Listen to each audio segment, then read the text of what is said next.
All right, buckle up for a deep dive, folks. We're taking on a truly dark case today. The Hillside Stranglers. Oh, this one's gonna be rough. Yeah, it's heavy stuff. I got chills just reading the listener's suggestion and going over these excerpts from the Crime Junkie podcast on this case. Yeah, Crime Junkie always gets into the nitty-gritty details, doesn't it? They do.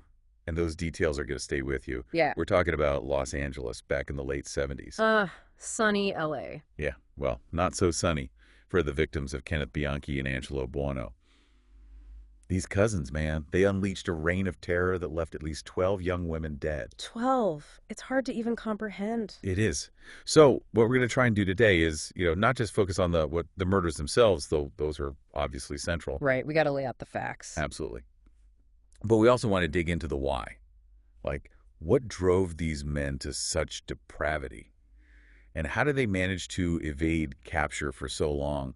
Keep doing what they were doing. Yeah, that's the question that always haunts you with these cases. Like, how? One thing that strikes me right off the bat is the setting. It's that classic California paradox, right? Oh, yeah, the sunshine and the darkness. Exactly. You've got the beaches, the Hollywood glamour, the whole California dreamin' vibe. But then, lurking beneath the surface, you have this darkness.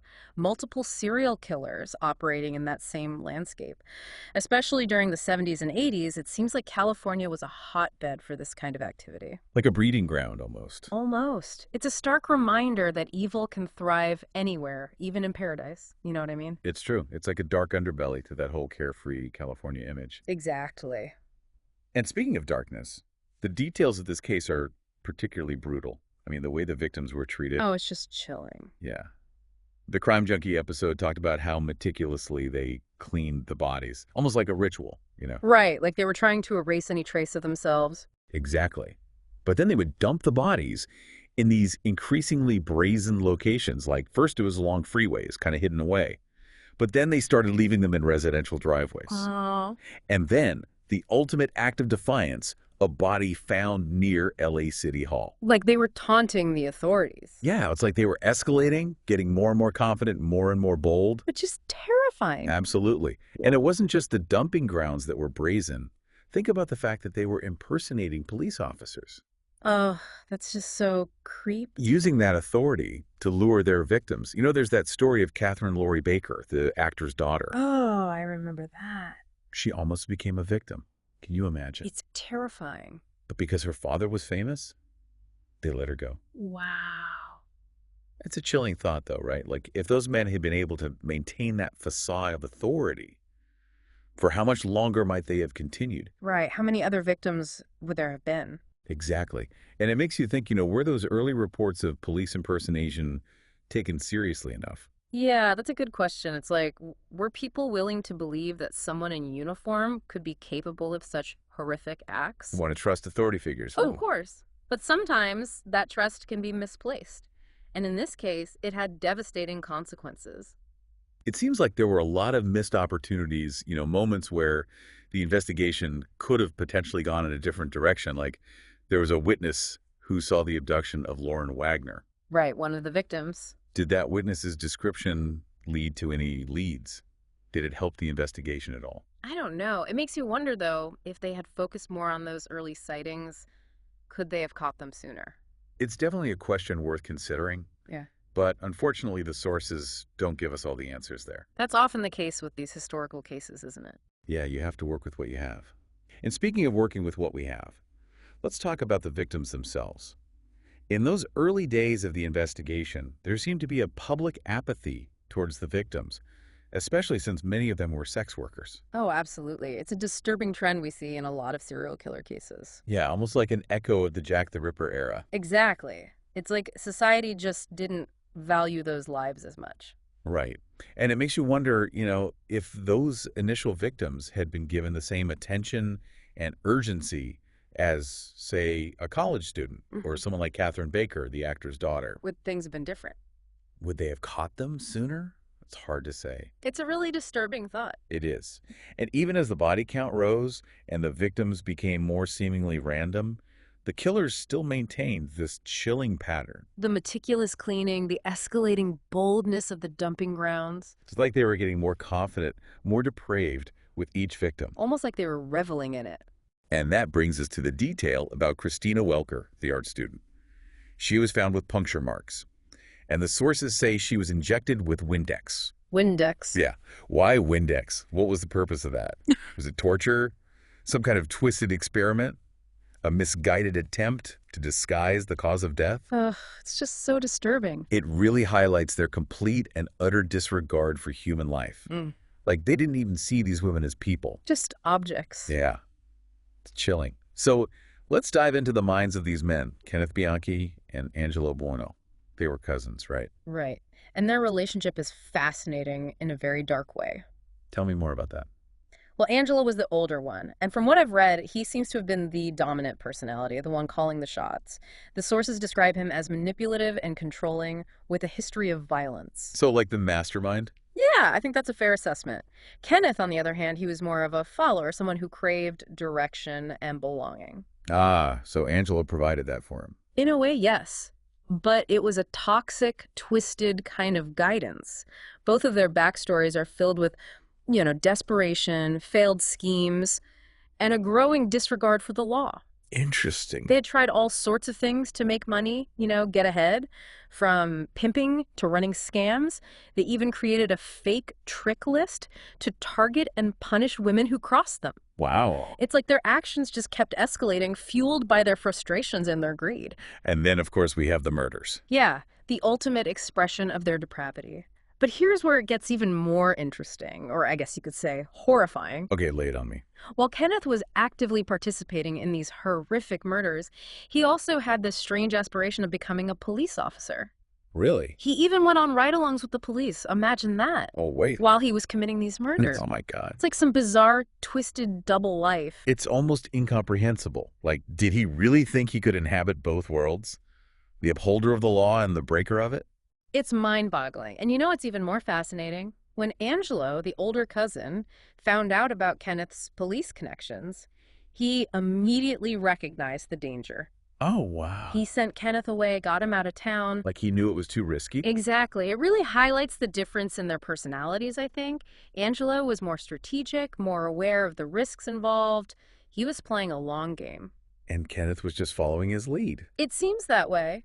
But, sending Kenneth away was a brilliant move on Angelo's part. Did he maybe anticipate that the police would eventually focus on those ride-alongs? Oh, good point. Or maybe he was afraid Kenneth would crack under pressure and expose them. It's possible. Angelo just seemed to have a much keener sense of self-preservation. Yeah, he knew how to play the game. It really makes you think about the dynamics of their relationship, how one personality might have influenced and emboldened the other. And speaking of influence, let's talk about how Kenneth's relocation to Washington State ultimately led to their downfall. Ah, yes. This is what fate, or maybe just plain bad luck, comes into play. Yeah, things were about to unravel. Big time. Kenneth, away from Angelo's influence, he continued his spree, committed 2 more murders up in Washington. Oh, wow. And it was those murders that finally led to his arrest. It's like he couldn't help himself. Even being away from Angelo didn't stop him. Exactly. And that raises a really interesting question. Was it just a matter of him getting sloppy? Or was there something more at play? Was it his ambition, his desire to be close to law enforcement that ultimately exposed him? That is an interesting question. It's like his 2 worlds finally collided, and the truth couldn't stay hidden any longer. And once those cracks started to show, the differences in their personalities became even more apparent. During their trials, Kenneth went for this pathetic attempt at a multiple personalities defense, while Angelo, ever the strategist, he dug in for this long, drawn-out legal battle. It actually became the longest trial in American history at that time. 2 years. Can you imagine? 2 years in court. It's hard to even fathom the emotional toll that must have taken on everyone involved, especially the families of the victims. It's heartbreaking.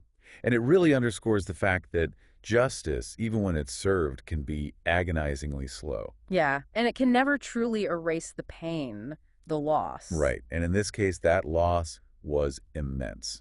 We're talking about 12 young women whose lives were brutally cut short. 12 lives. It's important to say their names, to acknowledge their individual stories. Absolutely. Yolanda Washington, Judith Miller, Lissa Kasten, Jane King, Dolores Cepa, Sonia Johnson, Christina Welker, Lauren Wagner, Kimberly Martin, Cindy Hudspeth, Karen Mandick, and Diane Wilder.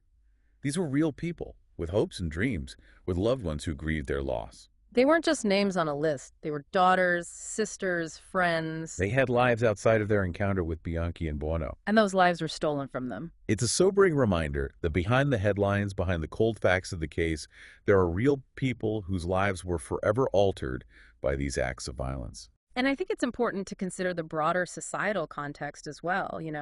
The sources highlighted that initial apathy towards sex workers, but we also have to acknowledge the vulnerability of women in general during that era. Yeah, the 70s and 80s were a time of change, but there was still this pervasive sense of fear, a feeling that women weren't always safe, especially in a city like Los Angeles. Absolutely. It makes you wonder how much of that societal anxiety, that underlying fear, contributed to the climate that allowed these men to operate for so long. Right, like did it create a sense of vulnerability that they were able to exploit? Exactly. It wasn't just about police tactics or investigative failures. There was this whole cultural backdrop that played a role. And thinking back to the details of the case, the meticulous cleaning, the escalating brazenness of the dumping grounds, the impersonation of police officers, the torture, it all points to something beyond just violence, doesn't it? Yeah, it speaks to a need for control, for power over their victims. Like they were asserting their dominance in this really twisted way. Exactly. The way they clean the bodies, almost like they were erasing any evidence of their own humanity, it's just chilling. It suggests a profound detachment, a complete lack of empathy. And the fact that their victims seemed so random, beyond those initial revenge killings, it adds another layer of terror to the whole thing. Like anyone could have been a target. It wasn't about who you were or what you did. It was about being in the wrong place at the wrong time. Exactly.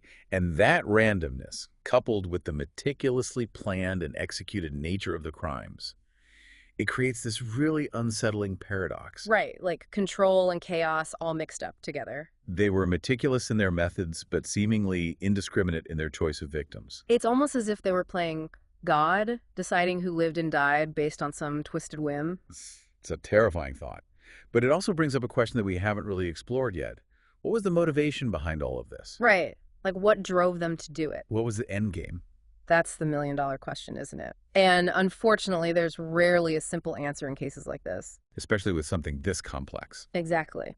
The sources point to this whole web of factors. Angelo's history of violence and misogyny, Kenneth's troubled childhood and his need for approval, their shared greed and frustration, and then that broader societal context we were talking about. It's like a perfect storm of factors that culminated in these horrific acts. It's a lot to unpack. And even after their convictions, the story doesn't end there. Kenneth Bianchi, even while he was in prison, he tried to frame another perpetrator. Seriously? Yeah, he used his own semen to try to make it look like someone else had committed the crime. Oh my God, that's so disturbing. It's a chilling reminder that for some individuals, even after they're held accountable for their actions, there's no real remorse, no change. Like he was still playing games, even from behind bars. Exactly. And the fact that he's coming up for parole soon, it's a terrifying thought. It makes you wonder, can someone like that ever truly be rehabilitated? It's a tough question, and it forces us to confront some uncomfortable realities about our justice system. Like, how do we assess the risk of reoffending? How do we balance the need for justice with the safety of the public? These are questions that we're still grappling with today. And it's a reminder that even with convictions, even with some sense of closure, the ripple effects of these crimes continue to be felt. Absolutely. And I think that's why it's so crucial to shift our focus back to the victims, Amidst all the legal complexities and the attempts to understand the killer's motivations, it's easy to lose sight of the human cost. You're right. We have to remember the 12 women whose lives were tragically cut short. We've said their names before, but it's worth repeating. Yolanda Washington, Judith Miller, Lissa Kasten, Jane King, Dolores Sipa, Sonia Johnson, Christina Welker, Lauren Wagner, Kimberly Martin, Cindy Hudspeth, Karen Mandick, and Diane Wilder. These were real people with families and friends who loved them. Their stories deserve to be remembered, their lives honored. And their memories kept alive. Their loss is a stark reminder of the devastating impact of violence and the importance of continuing to fight for justice and accountability. So, as we move towards wrapping up our deep dive, I think it's important to ask ourselves, what are the key takeaways from this case? What have we learned from exploring the darkness of the Hillside Strangler murders? Well, for me, one of the most unsettling takeaways is how this case really highlights the dark side of ambition. What do you mean by that?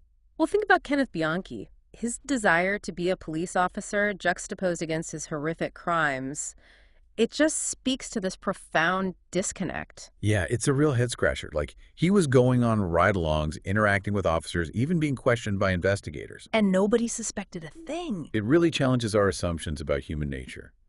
We want to believe that we can read people, that we can spot the warning signs. But cases like this prove just how wrong we can be. Evil can be so good at hiding in plain sight. It's a chilling thought. And it's not just about individual deception. We've talked about the societal context, those biases that might have slowed down the early investigation. Right. But there are also the systemic failures to consider. Like, how on earth did Kenneth slip through the cracks and get as far as ride-alongs? That's the big question, isn't it? Was there anything in his background checks, his psychological profile, that should have raised red flags? It's something that criminologists and law enforcement have been trying to figure out for years. How to prevent this kind of thing from happening. And, we may never have all the answers. Right. But it's crucial to keep asking those questions, to keep examining our systems, looking for ways to improve. Absolutely. We have to learn from the past if we want to prevent these tragedies from happening again. Exactly. Because at the end of the day, this isn't just about one case. It's about stopping future tragedies. Right. Taking those lessons and applying them. And one of the biggest takeaways for me from this whole deep dive is just how important observation is. Remember how many times witnesses saw something off? The fake cops, the two-tone sedan, the abduction. If only someone had connected the dots sooner. Right. What if those observations had been taken more seriously, investigated more thoroughly? It's haunting to think about. It really emphasizes the role that we all play in keeping our communities safe. It can be easy to brush things off, think, oh, that's not my business, or someone else will deal with it. Yeah, we've all been there. But this case, it's a stark reminder that we can't afford to be passive. We have to be aware of our surroundings, trust our gut instincts. And speak up, if something feels wrong. It might just make all the difference. It might. That's such a powerful message. And as we wrap up our deep dive, it's important to remember the victims. Their stories should never be forgotten. Their lives deserve to be honored. Yolanda Washington, Judith Miller, Lissa Kasten, Jane King, Dolores Sipa, Sonia Johnson, Christina Welker, Lauren Wagner, Kimberly Martin, Cindy Hudspeth, Karen Mandick, and Diane Wilder. 12 lives cut short, but never forgotten. We can honor their memory by learning from this case, by working towards a future where these tragedies are less likely to occur. That's the best way to move forward. And, as dark as this case is, there's always light to be found. There's always a reason to keep believing in the good in humanity. That's a powerful message to end on. Thanks for guiding us through this. It was tough but important. It was.